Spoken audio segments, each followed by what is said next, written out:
exposing the secret war between Israel and Iran in the shadows of the Middle East. They're fought in the dark, through cyber attacks, assassinations, and sabotage, where nations clash without formal declarations. For decades, Israel and Iran have waged such a shadow war, shaping the Middle East and threatening to erupt into open conflict. The world glimpses this struggle in sudden explosions, mysterious deaths, and crippling cyber attacks, mere tremors of a deeper earthquake. Plausible deniability is the rule. When a centrifuge fails in Iran, eyes turn to Israel. When a Hamas leader dies in Tehran, Israel stays silent.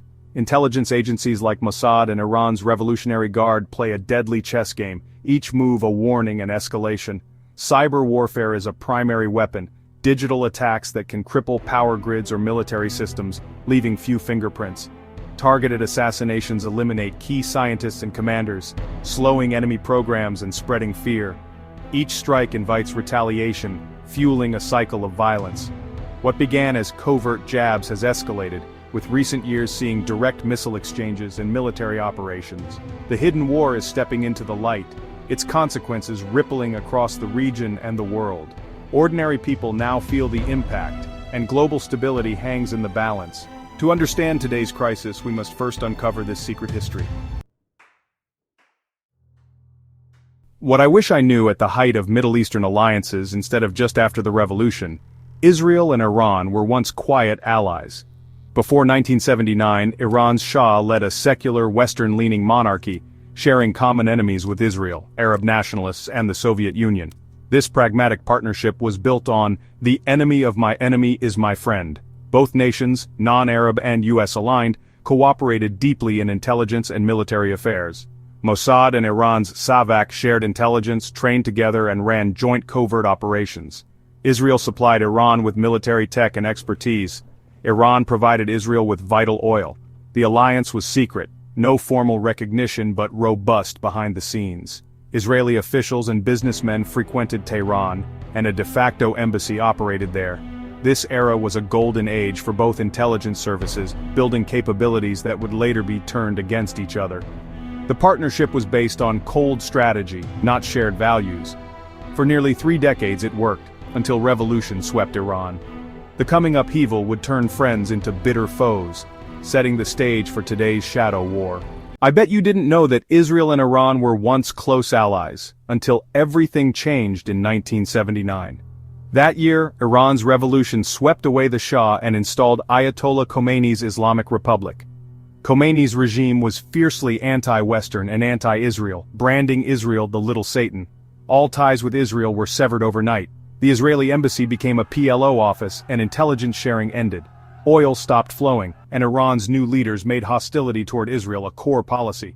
The revolution enshrined support for groups fighting Israel and the US in Iran's constitution. The abrupt shift shocked Israel, which lost a key partner and gained a determined adversary. Knowledge once shared with Iran's security services now empowered a regime bent on Israel's destruction. Israel now faced a distant, resource-rich enemy driven by ideology, not pragmatism. The friendship was erased, replaced by deep enmity. From this moment, confrontation defined their relationship. The stage was set for a long, bitter shadow war. This is why you need to understand how Iran fights its wars from the shadows. After 1979, Iran avoided direct war with Israel, choosing proxy warfare instead. Tehran funded, trained, and armed militant groups to fight Israel from afar, gaining plausible deniability and regional influence. Hezbollah in Lebanon became Iran's premier proxy, transformed from a militia into a powerful force on Israel's border. Its mission: wage attrition against Israel and deter attacks. Iran also supported Palestinian groups like Hamas and Islamic Jihad, transcending sectarian divides for a common goal: Israel's destruction. Iranian support turned Gaza into another volatile front, forcing Israel to fight on multiple borders.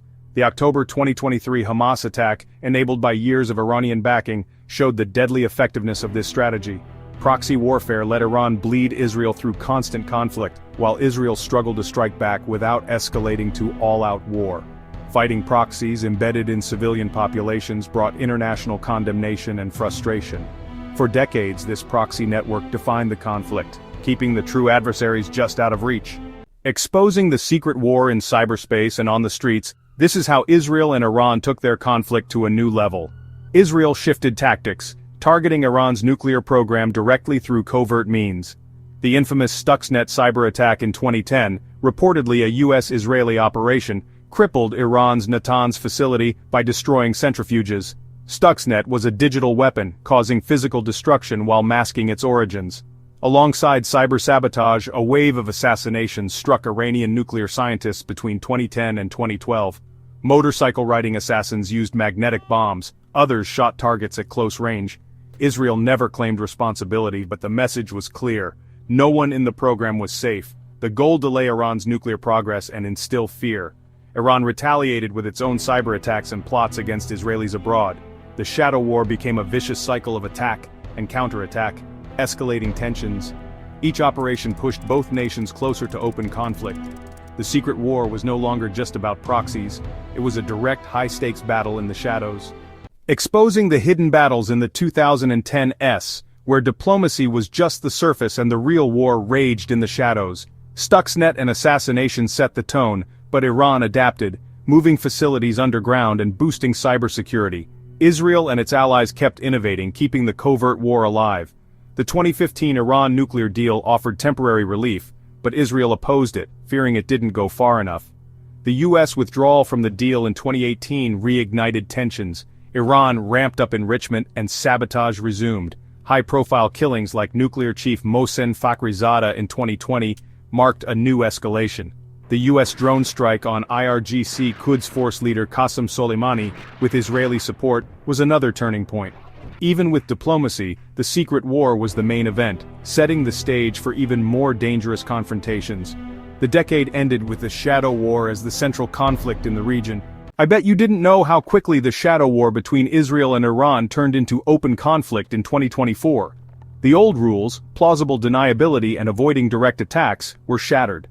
On April 1st, an Israeli airstrike destroyed Iran's consulate in Damascus, killing top IRGC officials. Iran vowed revenge, and on April 13th, launched over 300 drones and missiles directly at Israel. A coalition, including Israel, the US, UK, and Jordan, intercepted nearly all projectiles, but the red line was crossed.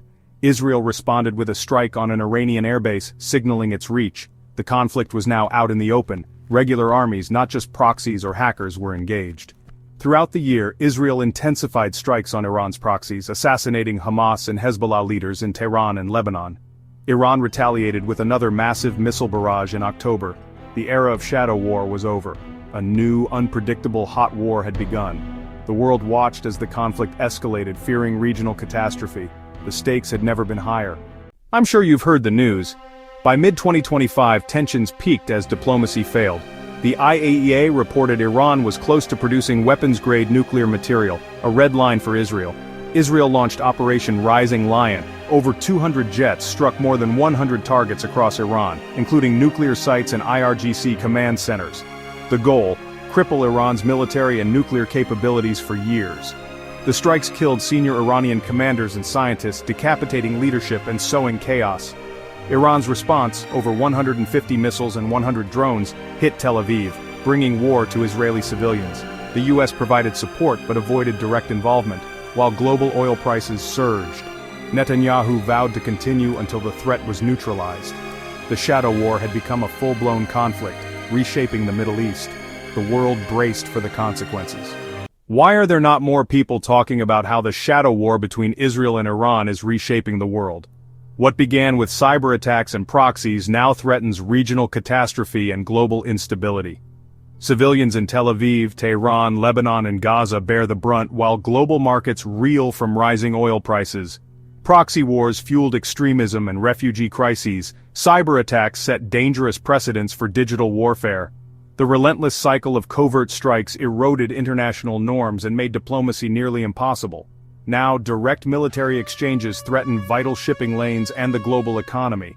Understanding this history is crucial. This is not a distant conflict, but one with worldwide impact.